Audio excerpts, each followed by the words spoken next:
विधिमंडळ अधिवेशन म्हटल्यानंतर विशेष मुद्दे तर असायलाच पाहिजे, कारण हे अधिवेशन राज्यातील जनतेवरती येणारी संकटं, आलेली संकटं, त्यांच्या काही अपेक्षा, ह्याची पूर्तता आणि सरकारकडनं पुढच्या काळामध्ये काय होणार आहे ह्याचं एक दिशादर्शक असं अधिवेशन असतं. साहजिकच आहे, कायदा सुव्यवस्थेचा प्रश्न आहेच, त्याच्यानंतर शेतकऱ्यांचे प्रश्न आहेतच. एकतर शेतकऱ्यांवरती गेल्या 1-1.5 वर्षामध्ये एकापाठोपाठ एक जी काही संकटं कोसळत आहेत, नुकताच जो अवकाळी पाऊस झालेला आहे, गारपीट झालेली आहे, त्याच्या बाबतीत सरकारने काय केलेलं आहे, काय करू शकतंय. विमा कंपन्या ज्या आहेत त्यांनी तर त्यांचे दरवाजे खिडक्या सगळं बंद केलेले आहेत. या सरकारने जाहीर केलं होतं की दिवाळीपर्यंत विम्याची अग्रिम रक्कम आम्ही शेतकऱ्याला देऊ. ती किती लोकांना, किती शेतकऱ्यांना मिळालेली आहे ह्याचाही काही अंदाज नाहीये. मधल्या काळात आपल्याला कल्पना आहे की सेनगावचे म्हणजे हिंगोलीतले शेतकरी हे मला भेटायला मातोश्रीला आले होते. त्यांची परिस्थिती अत्यंत हलाखीची होती. एकतर कर्जबाजारी, डोक्यावरती कर्जाचा डोंगर चढलेला आहे, बँकांचा तगादा मागे लागलेला आहे कर्ज वसुलीसाठी, आणि अशा परिस्थितीत त्यांचा वालीच कोणी नाहीये. ना सरकार त्यांची काही दखल घेतंय, ना विमा कंपन्या घेतंय, कोणीच नाही. म्हणून हे शेतकरी त्यांचे अवयव विकायला मुंबईत आले होते. अशी परिस्थिती मला नाही वाटत यापूर्वी कधी शेतकऱ्यांवरती आली होती. हे विषय एका बाजूला आहेतच. त्यानंतर तुम्ही पाहताय की दर काही दिवसांनी एकापाठोपाठ एक काही ना काहीतरी सरकारी पक्षाकडनं, म्हणजे सरकारचे जे काही लोकप्रतिनिधी आहेत, आमदार असतील, आणखीन कोणी असतील, किंवा त्या सरकारला समर्थन देणाऱ्या पक्षाचे त्यांचे काही पदाधिकारी असतील, त्यांच्याकडनं गुंडागर्दी सुरू आहे. काल परवाकडे कोल्हापूरमध्ये एक घटना घडलेली, घरामध्ये घुसून मारहाण झाली. ते सगळे व्हिडिओ आपल्या माध्यमातून जनतेला गेलेच असतील. त्याचाही एक न्यायनिवाडा लावावा लागेल, कारण त्यांच्यावरती कारवाई होणार आहे की नाही हा एक विषय आहे.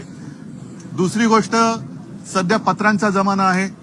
आम्ही 2 पत्र दिलेले, एक निवडणूक आयोगाला पत्र दिले, त्याचं उत्तर आम्ही बघतो आहोत की धर्माच्या नावावरती, देवाच्या नावावरती मतं मागायला परवानगी जर असेल तर आम्ही सुद्धा सुरू करतो.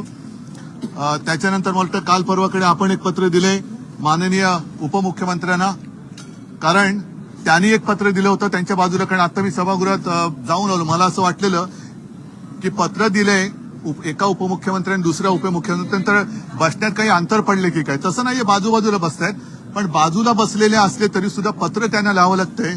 तर ते राजमान्य राजश्री पत्र लिहिण्यास कारण की त्या पत्राचं उत्तर कधी मिळणार त्याची वाट बघतोय.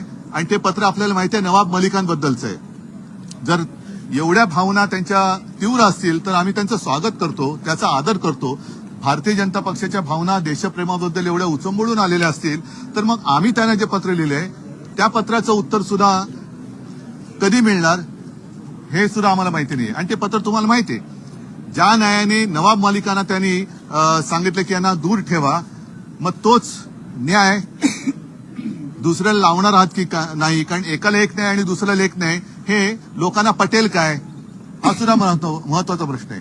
थोडक्यात सांगायचं म्हणजे नवाब मलिकांना एक न्याय लावणार असाल तर तोच न्याय प्रफुल्ल पटेलना लावून त्यांच्यापासून तुम्ही अंतर ठेवणार आहात की नाही. आणि जी मालमत्ता इक्बाल मिर्चीची म्हणून त्यांच्याबरोबर व्यवहार केला म्हणून स्वतः माननीय पंतप्रधान, मला आठवतंय कारण तेव्हा आमची युती होती, बांद्रा कुर्ला कॉम्प्लेक्सच्या सभेत बोलले होते की कुछ लोग मिर्ची का व्यापार करते हैं, कुछ लोग मिर्ची से व्यापार करते हैं. तर आता ज्यांनी मिर्ची बरोबर व्यापार केलेला आहे त्यांच्याबरोबर हा सत्तेचा व्यापार तुम्ही चालू देणार आहात की त्यांच्यावरती त्यांची जी मालमत्ता ईडीने जप्त केली ती सगळी लक्षात घेता त्यांच्यावरती तुम्ही कारवाई पुढे चालू ठेवणार आहात की नाही हे सुद्धा आम्ही प्रश्न विचारले, त्याची वाट बघतोय. आता जसजसं अधिवेशन पुढे सरकेल तसतसं जनतेच्या प्रश्नाला आम्ही वाचा फोडू आणि आम्हाला अपेक्षा आहे की सरकार त्या प्रश्नांना योग्य ते नुसतं उत्तर कागदावरती नाही तर कृतीतून देईल.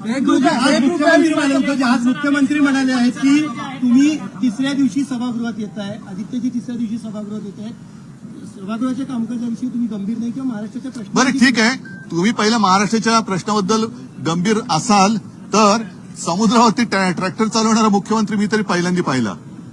म्हणजे लोकांच्या घरादारावरती, शेतकऱ्यांच्या घरादारावरती नांगर आणि समुद्रावरती ट्रॅक्टर, हा असा मुख्यमंत्री मी पहिल्यांदा पाहिला. शेतकऱ्यांच्या ₹1 विमाबाबत शेतकऱ्यांची फसवणूक झालेली स्पष्ट होत होय. आहे. आपले आमदार आहेत कैलास पाटील हे देखील वारंवार या संदर्भात माहिती देतात आहे. मात्र सभागृहात ती मांडण्याला त्यांना वेळ देत नाही. म्हणजेच मुख्यमंत्री शेतकऱ्यांच्या प्रश्नाबद्दल उदासीन आहेत. माझ्यावरती आरोप करताना त्यांनी शेतकऱ्यांबाबत आपण काय करतो आहोत, ₹1 विमा योजना त्यांनी जी आणली त्याचा परिणाम असा झाला की साधारणतः सरासरी 80 ते 90 लाख शेतकरी विमा घ्यायचे, तो आकडा यावेळेला 1.25 कोटीच्या घरात गेला. म्हणजे 8,000 कोटी जो शेतकऱ्याचा हिस्सा होता तो राज्य सरकारने भरला. हा पैसा जनतेचा पैसा आहे. तर त्या पैशाचं पुढे काय झालं तर हा सुद्धा त्यांच्या मित्रांच्या कंपन्यांच्या खिशात गेला. त्याचे उत्तर त्यांनी द्यायला पाहिजे. कारण 72 तास म्हणजे नुकसान झाल्यानंतर 72 तासाच्या आत नुकसान झाल्याचा कळवा, ही जी काही विमा कंपन्यांची अट आहे त्या 72 तास आणि त्याच्यानंतर सुद्धा विमा कंपन्यांचे फोन बंद आहे, दारं खिडक्या सगळं बंद आहे. कोणी कोणाला विचारायला तयार नाही. मग हे 8,000 कोटी जर का गेले असतील तर ते कोणाच्या बोडक्यावरती गेले? तुम्ही ट्रॅक्टरचा विषय काढलात. आज एकनाथ शिंदे त्यांच्या स्वच्छता मिशन विषयी म्हटलं, आम्ही स्वच्छता मिशन करतोय. त्यांनी हात सफाई केली रस्त्यामध्ये, नाल्यामध्ये. स्वच्छता जी आहे ना ती त्यांनी त्यांच्या सहकाऱ्यांपासून करावी. जे आरोप केलेले डागी सहकारी त्यांचे आहेत त्यांची पहिली स्वच्छता करावी, हिंमत असावी असेल तर. कारण बीच क्लीन करण्यासाठी वगैरे समुद्र किनारे क्लीन करण्यासाठी मुंबई महापालिका समर्थ आहे. मुंबई महापालिका समर्थ आहे. आम्ही गेली 25 वर्ष महापालिका बघत आलेलो आहोत, यापुढे सुद्धा बघणार आहोत. स्वतः जर मुख्यमंत्र्यांना समुद्र सफाई करण्याची वेळ आली असेल तर ते प्रशासन करायला फुली म्हणजे या अधिवेशनामध्ये मराठा समाजाला संजय राऊतांनी आपल्या पत्रकार परिषदेत खुलासा केलाय. खरं तर महाविकास आघाडीचं सरकार बनत असताना तुम्ही मुख्यमंत्री म्हणून एकनाथ शिंदे यांना बनवणार होता. त्यावेळेस हेच उपमुख्यमंत्री अजित पवार यांनी तक्रार केली होती की आम्ही एकनाथ शिंदेच्या हाताखाली काम करणार नाही. तत्कालीन मुख्यमंत्री तुम्ही झालात. मग या संपूर्ण संदर्भातला खुलासा काय नक्की? मला वाटतं प्रत्येकाने विषय मांडलेले आहेत, त्याच्यावरती पुन्हा बोलण्यात काही अर्थ नाहीये. पण आज आणखीन एक गोष्ट जी सकाळी मी विमानतळावरती उतरल्या मला आपल्यापैकी काही जण विचारलं, ते 370 कलम काश्मीरमधलं हटवलं गेलं 4-5 वर्षापूर्वी.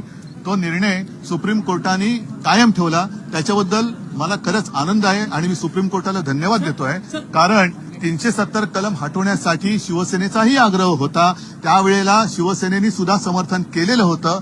आता आशा एकच आहे की सुप्रीम कोर्टाने मला असं वाटतं की आणखीन एक आदेश दिलाय की पुढच्या वर्षीच्या सप्टेंबरपर्यंत तिथे काश्मीरमध्ये सार्वत्रिक निवडणुका घ्या. आता या निवडणुका मोकळ्या वातावरणात तिकडे होतील. आणि विशेष म्हणजे सध्या मी मध्ये ऐकलं की स्वतः पंतप्रधान गॅरंटी घेतात की मोदी गॅरंटी आहे.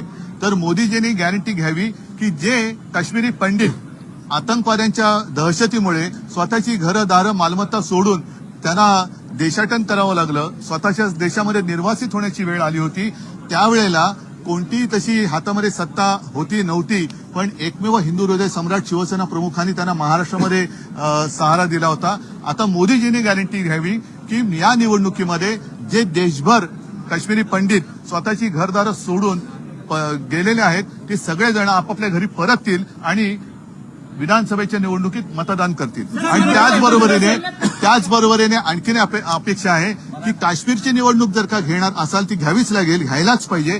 तर एकदा पाकव्याप्त काश्मीर पण आपल्यात घ्या, म्हणजे अख्ख्या काश्मीरची एकदाच निवडणूक आहे.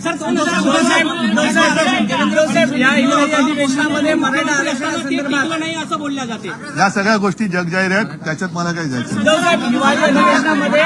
हिवाळी अधिवेशनामध्ये मराठा समाजाला मोठ्या प्रमाणात अपेक्षा आहेत. 8 तारखेला या संदर्भातला ठराव येणं मी शिवसेनेची भूमिका मांडलेली आहे आणि त्याबद्दल शिवसेनेच्या खासदारांनी महामहिम राष्ट्रपतीजींची पण भेट घेतलेली आहे. आमची मागणी आम्ही केलेली आहे. ती मागणी अशी की सर्व समाजाला ज्यांना ज्यांना आवश्यकता असेल त्यांना आरक्षण द्या, पण ज्यांना दिलेलं आहे त्यांच्या हक्काचं काही न काढता हे आरक्षण दिलं गेलं पाहिजे. याचा अर्थ असा की आपण इकडे जरूर काय जे ठराव करायचा करा, कारण त्याही वेळेला शिवसेनेने पाठिंबा दिलेलाच होता. आमचं आरक्षण द्यायला आमचा पाठिंबा आहे, पण आरक्षण देताना दुसऱ्या कोणाचंही आरक्षण कमी न करता हे आरक्षण द्यावं ही आमची मागणी आहे. शेतकरी हवालदिल असताना अधिवेशनाच्या 3 दिवस मात्र नवाब मलिक आणि आदित्य ठाकरे यांची एसआयटी चौकशी यातच वेळ वाया घालवते. मग नेमकं शेतकऱ्यांना ज्यांच्यापासून भीती आहे त्यांच्याबद्दल असे ते आरोप करतायत आणि अशा एसआयट्या त्यांच्या पण आम्हाला बऱ्याच काढता येतील. तर त्याच्यामुळे त्यांनी त्याच्यात न जावं, कारण जर केलं तर मग आम्ही सांगू तेव्हा तुमच्या कुटुंबियांच्या सुद्धा एसआयट्या आम्हाला लावून घ्याव्या लागतील. शेतकऱ्यांना पॅकेज साहेब, शेतकऱ्यांना पॅकेज विदर्भामध्ये अधिवेशन होणार, विदर्भाचे मुद्दे याला येत नाहीये, त्याच्याबद्दल हो, आता उपमुख्यमंत्री तुमच्या विदर्भाचे आहेत, त्यांना विचारा हा प्रश्न. आम्ही तर आलेलो आहोत आणि जे जे विदर्भाच्या हिताचं असेल ते करायला आम्ही नेहमीच पाठिंबा दिलेला आहे. त्याच्यामुळे विदर्भाचे काय अख्ख्या महाराष्ट्राचे जे जनहिताचे प्रश्न आहेत, जनहिताचे विषय आहेत, त्याला पाठिंबा द्यायला शिवसेना कधी कचरणार नाही. शिवसेना त्यांच्या सोबत राहील. शेतकऱ्यांच्या मागण्यावर मुख्यमंत्री आणि उपमुख्यमंत्री हे गेले. एवढं सगळं तुम्ही दाखवतायत का?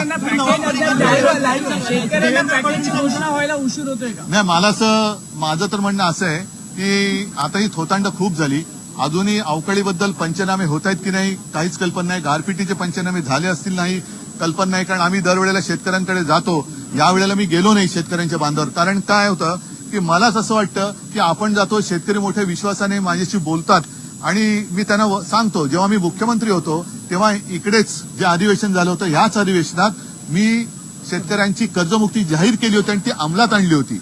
तशीच जर का त्यांना हे पंचनाम्याचं वगैरे थोतांड आता करता येत नसेल तर शेतकऱ्यांची पुन्हा एकदा कर्जमुक्ती करा, ही शिवसेनेची आग्रही मागणी. तुम्ही देवेंद्र फडणवीसांचा दाखला देऊन सांगितलं की नवाब मलिकांवरती गंभीर आरोप असल्याचं पत्र लिहिलं.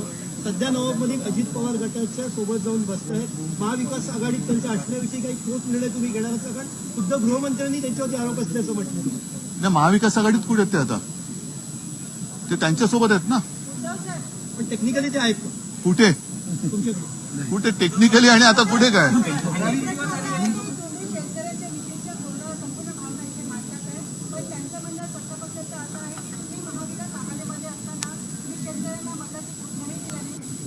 मी ठीक आहे, हा प्रश्न मला नवीन आहे. माझं तर म्हणणं असं आहे की तुम्हीच शेतकऱ्यांच्या बांधावर जा आणि शेतकऱ्यांना विचारा की उद्धव ठाकरेच्या काळामध्ये जी कर्जमुक्ती झाली होती ती तुम्हाला मिळाली होती की नव्हती.